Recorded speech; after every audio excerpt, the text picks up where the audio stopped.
इस क्वेश्चन का आंसर अगर आप याद रखते हो तो समझ लो आपको नीट 2026 में 4 मार्क्स पक्का।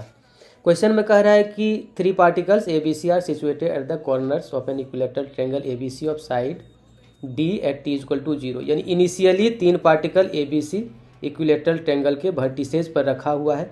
Each of the particle move with constant speed भी, प्रत्येक पार्टिकल कांस्टेंट स्पीड भी से मूव कर रहा है। ए ऑलवेज हैड इस वेलोसिटी अलोंग ए बी, यानी ए हमेशा ए बी के अलोंग मूव कर रहा है, बी बी सी के अलोंग मूव कर रहा है और सी सी ए के अलोंग मूव कर रहा है। तो पूछा जा रहा है कि at what time will the particles meet each other, मतलब किस टाइम पर तीनों पार्टिकल मीट करेगा। तो आप इसमें याद रखो कि तीनों पार्टिकल जो मीट करेगा वो सेंटर पर मीट करेगा, क्योंकि ए ऑलवेज बी की तरफ, बी ऑलवेज सी की तरफ, सी ऑलवेज ए की तरफ मूव कर रहा है। तो इसका पाथ इस तरीके का बनता है, ये इस तरीके का पाथ बन जाता है और ये सेंटर पर जाकर मीट करता है।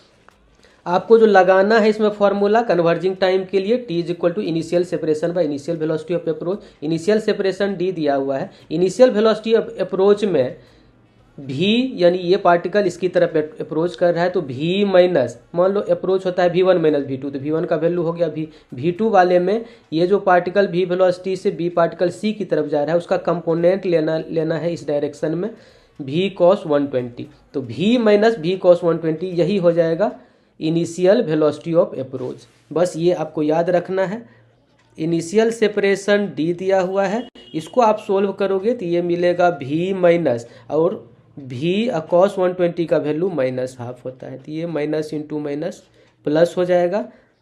तो आपको मिलेगा d डिवाइडेड बाय, नीचे हो जाएगा v plus v/2, 3v/2, 3v/2 और 2 चला जाएगा ऊपर, यानी ऑप्शन सी इसका करेक्ट हो जाएगा।